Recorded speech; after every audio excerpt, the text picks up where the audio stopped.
नमस्कार, मैं प्रियंका। आप देख रहे हैं 4 PM। आखिरकार अमित शाह ने निशांत कुमार की एंट्री को लेकर आधिकारिक प्लान तैयार कर लिया है। खबर निकलकर सामने आ रही है कि एक तरफ अमित शाह ने लल्लन सिंह और संजय झा से मीटिंग की है, तो वहीं दूसरी तरफ जेडीयू ने दावा कर दिया है कि आरजेडी के 18 विधायक हमारे संपर्क में हैं। तो क्या ऐसे हालातों में नीतीश कुमार ने बिहार में अपने दम पर बहुमत जुटा लिया है? और क्या अमित शाह के खेल में प्रधानमंत्री नरेंद्र मोदी की कुर्सी फंस गई है? इन सभी सवालों के जवाब आपको बताएंगे। इन सभी मुद्दों पर चर्चा करेंगे। चर्चा करने के लिए हमारे साथ मौजूद हैं दैनिक भास्कर के वरिष्ठ पत्रकार, political editor KP Malik sir. उनका स्वागत करते हैं और समझने की कोशिश करते हैं कि आखिर अमित शाह करना क्या चाहते हैं। नमस्कार सर, 4 PM पर आपका बहुत बहुत स्वागत है सर। डायरेक्ट सवाल पर आती हूं और अब सबसे बड़ा सवाल नीतीश कुमार की कुर्सी को लेकर खड़ा हो गया है। खबर ये निकलकर सामने आ रही है, आज की खबर है, बिग ब्रेकिंग चलाई जा रही है कि अमित शाह ने एक बार फिर से संजय झा और लल्लन सिंह के साथ मीटिंग की है और इस मीटिंग के बाद ये तय हुआ है कि निशांत कुमार ही जेडीयू की कमान संभालेंगे। तो फिलहाल सर, जैसे नीतीश कुमार की मर्जी के खिलाफ जाकर निशांत कुमार की राजनीतिक एंट्री का प्लान बना लिया गया है, ऐसे हालातों में नीतीश कुमार का अगला कदम क्या होगा, पहला सवाल। और दूसरा सर, बड़ी खबर ये निकलकर सामने आ रही है कि जेडीयू के वरिष्ठ प्रवक्ता हैं नीरज कुमार, उनकी तरफ से दावा ये कर दिया गया है कि आरजेडी के 18 विधायक उनके संपर्क में हैं। तो ऐसे हालातों में क्या होने वाला है सर बिहार में? क्या जो अब अंदर की लड़ाई है वो खुलकर सबके सामने आ गई है सर? धन्यवाद प्रियंका जी। देखिए प्रियंका, इसमें 2-3 चीजें हैं जो आप देख सकते हैं और हम लंबे समय से बिहार में बात भी कर रहे हैं इस चीज को लेके कि नीतीश कुमार का फोकस अब ये है कि वो अपनी पार्टी को कैसे बढ़ाए। अपनी पार्टी में चाहे वो विधायक हों, चाहे वो दूसरे लोग हों, चाहे वो अपने करीबी लोग हों, चाहे वो अपने विश्वास पात्र हों, सबको लेके पार्टी मजबूत कैसे हो और पार्टी को आगे कैसे बढ़ाया जाए, नीतीश कुमार का फोकस इस चीज को लेके है। और भारतीय जनता पार्टी उसी चीज से डरी हुई है कि 4 विधायक अधिक लाने के बावजूद भी भारतीय जनता पार्टी वो दबाव नहीं बना पा रही है नीतीश पे जो वो बनाना चाहती है। तो नीतीश कुमार जानते हैं कि उनके बेटे को भारतीय जनता पार्टी बहुत आसानी से कंट्रोल कर लेगी, बहुत आसानी से उसको भ्रमित कर देगी, बहुत आसानी से उसको ठग लेगी। ये सोचते हुए भी नीतीश कुमार कोई जल्दबाजी नहीं कर रहे हैं, क्योंकि नीतीश कुमार जानते हैं कि उनके बेटे को अभिमन्यु बना के चक्रव्यूह में फंसाने का काम भारतीय जनता पार्टी आसानी से कर सकती है। इसका उदाहरण ये भी है कि लालू यादव ने पूरी छूट अपने बेटे तेजस्वी को दे दी। अब अगर मैं यहाँ आपको कहूं कि अगर यही कमान आज लालू प्रसाद यादव के पास होती और लालू का स्वास्थ्य ठीक होता तो शायद बिहार के नतीजे कुछ और होते। और अब आप ही कह रहे हैं कि जेडीयू के प्रवक्ता का ये कहना है कि आरजेडी के 18 एमएलए उनके संपर्क में है, तो ये कोई बहुत बड़ी बात नहीं है।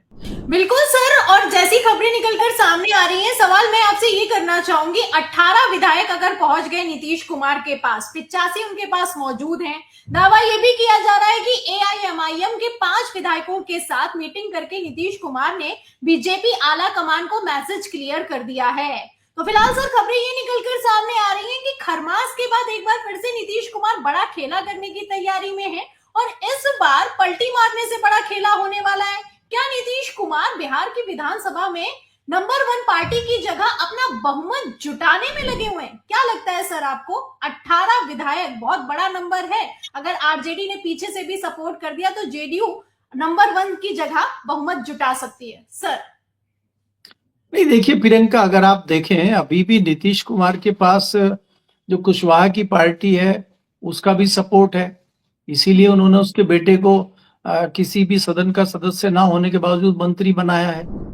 दूसरी चीज क्या है कि जो एमआईएम के 5 विधायक हैं वो किसी भी कीमत पर भारतीय जनता पार्टी के साथ जा नहीं सकते। उनके सामने सिर्फ और सिर्फ नीतीश कुमार की पार्टी का रास्ता बचता है। दूसरा, अगर कोई भी निर्दलीय या कोई भी पार्टी का ऐसा विधायक टूट के आता है तो वो भारतीय जनता पार्टी के साथ ना जाके नीतीश कुमार के साथ जाने में इसलिए समझेगा कि आज भी नीतीश कुमार की लेगेसी बिहार में है। नीतीश कुमार बिहार के बड़े नेता हैं। भारतीय जनता पार्टी के साथ जाने से कल को उसका वोटर बिदक सकता है, इसलिए वो इतना बड़ा निर्णय नहीं लेगा। आत्मघाती कदम होगा कई विधायकों के साथ अगर वो भाजपा में जाते हैं। आप भाजपा के खिलाफ वोट से जीत के आए हैं और आप भाजपा में ही चले जाएंगे तो आपकी राजनीतिक तबाह हो सकती है इस चक्कर में। लेकिन अगर आप नीतीश कुमार के साथ जाते हैं तो कम से कम नीतीश कुमार भारतीय जनता पार्टी के खिलाफ खड़े होंगे, और वो अगर अपने बूते सरकार बनाएंगे तो फिर तो भाजपा को विपक्ष में बैठना पड़ेगा।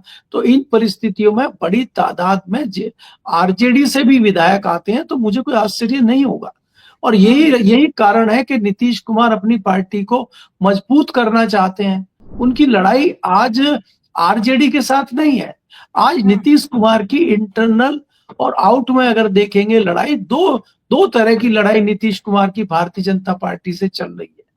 भारतीय जनता पार्टी किसी भी कीमत पे नीतीश कुमार की पार्टी को तोड़ने के लिए लगी हुई है, उस पार्टी को तबाह करने के लिए लगी हुई है। आपके सामने उदाहरण है शिवसेना का, महाराष्ट्र का। शिंदे को यूज करा आपने, आज शिंदे किसी स्थिति में खड़े हुए हैं आप जानते हैं। कि ये नीतीश कुमार भी जानते हैं कि अगर मेरी पार्टी टूटती है और कल को भारतीय जनता पार्टी को अपना मुख्यमंत्री बनाने में देर नहीं लगेगी। संजय झा हो और लल्लन सिंह हो, ये आज जेडीयू में है कि नहीं है, मुझे तो पता है कि ये भारतीय जनता पार्टी में है। ये कभी भी घोषणा कर सकते हैं हम भारतीय जनता पार्टी में हैं। ये दिखाने के लिए जेडीयू में है ये भारतीय जनता पार्टी में ही।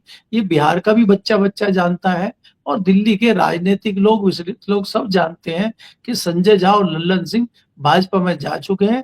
वो कब का नीतीश कुमार का साथ छोड़ चुके हैं। जी बिल्कुल सर, जिस तरीके से जेडीयू को अंदर ही अंदर खोखला किया जा रहा है और नीतीश कुमार को खत्म करने की साजिश बिहार में चल रही है, ऐसे हालातों में इतना तो साफ है कि अचानक से जब अमित शाह ने संजय झा और लल्लन सिंह के साथ मीटिंग बुलाई है तो कुछ तो बड़ा होने वाला है। फिलहाल सर, अगर दिल्ली की राजनीति की बात की जाए तो दिल्ली में भी खेला अपने चरम पर चल रहा है। पहले भागवत का बयान निकलकर सामने आया कि मोदी जी का उत्तराधिकारी कौन होगा ये भारतीय जनता पार्टी तय करेगी, और अब सर खबर निकलकर सामने आ रही है कि मोहन भागवत के साथ में गृह मंत्री अमित शाह अंडमान जा रहे हैं। आपको क्या लगता है सर, क्या खिचड़ी पक रही है? अभी तो राष्ट्रीय अध्यक्ष का चुनाव होना था, लेकिन इन सब के बीच जिस तरीके से खींचतान मची हुई है प्रधानमंत्री की कुर्सी को लेकर, क्या बिहार के को छोड़कर दिल्ली में भी खेला हो सकता है सर? भारतीय जनता पार्टी के राष्ट्रीय अध्यक्ष नड्डा जी ने एक बयान दिया था कि अब हमें आरएसएस की जरूरत नहीं है, हम मजबूत हो गए हैं, अपने पैरों पर खड़े हो गए हैं। आज वही आरएसएस मोदी जी का उत्तराधिकारी चुनने की बात कर रही है। ये ताकत आरएसएस में कहां से आई? यानी कि आज जो दिल्ली में शीर्ष नेतृत्व है उसके बीच कहीं ना कहीं मतभेद हैं। जो फॉर्मूला बना था 75 साल का मार्गदर्शक मंडल में भेजने का, जाने का, वो फॉर्मूला आज मोदी जी के ऊपर आ गया है और मोदी जी को मार्गदर्शक मंडल में जाना होगा। इसका निर्णय लेने के लिए भारतीय जनता पार्टी के कई लोग लगे हुए हैं और इसी फॉर्मूले पे आरएसएस भी चल रही है। तो इसीलिए आरएसएस को इतनी हिम्मत हुई है कि वो ये कहे कि मोदी जी का उत्तराधिकारी कौन होगा, कौन तय करेगा। ये कवायद चल रही है अभी, और इसमें अमित शाह भी कहीं ना कहीं इस रेस में अपने आप को देख रहे हैं और उनका भी मन है कि वो भी एक बार प्रधानमंत्री बने। लेकिन संघ उस मामले में उनका कितना साथ देता है, संघ को उन्होंने साध लिया है क्या, और संघ दोनों पक्षों की लड़ाई में चौधरी बन के आ गया है क्या? कल तक संघ को कोई नहीं पूछ रहा था और आज संघ इतना महत्वपूर्ण हो गया है कि वो जो है अमित शाह और मोदी के बीच में आ गया है।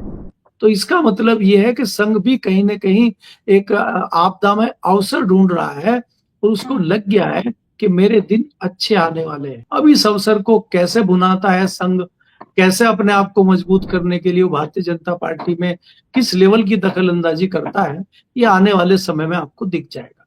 जी बिल्कुल सर, कुछ तो खिचड़ी पक रही है। अगर दिल्ली की बात की जाए तो सांसदों को डिनर पर बुलाया मोदी जी ने, और जिस तरीके से बस में भरकर डिनर पर बुलाया गया है, ऐसे हालातों में इतना तो साफ है कि कुछ तो होने वाला है। क्योंकि पिछली बार जब धनखड़ के बाद चुनाव होने वाला था उपराष्ट्रपति का, तो रात का डिनर कैंसिल हो गया था, लेकिन इस बार डिनर हुआ है और सारे सांसदों को बस में भरकर मोदी जी ने बुलाया है।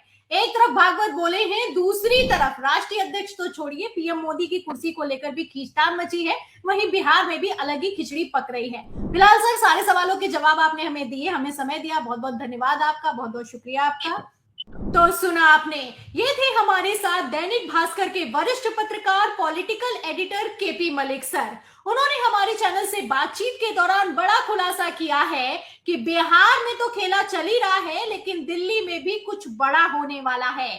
फिलहाल जिस तरीके से भागवत ने प्रधानमंत्री नरेंद्र मोदी का उत्तराधिकारी चुनने का ऐलान कर दिया है, ऐसे हालातों में क्या गृह मंत्री अमित शाह ने कमान संभाल ली है? आखिर क्यों अमित शाह ने अचानक से बिहार में दो नेताओं के साथ मीटिंग करने के बाद अंडमान में भागवत के साथ दौरे को प्लान किया है? इन सभी सवालों के जवाब में पूरी रिपोर्ट पर आपको क्या लगता है? जो भी आप सोचते हैं हमें कमेंट बॉक्स में जरूर लिखें। वीडियो को ज्यादा से ज्यादा शेयर करें, हमारे चैनल को लाइक करें, सब्सक्राइब करें, ज्वाइन करें। फिर मिलती हूँ अगली खबर के साथ, तब तक के लिए धन्यवाद।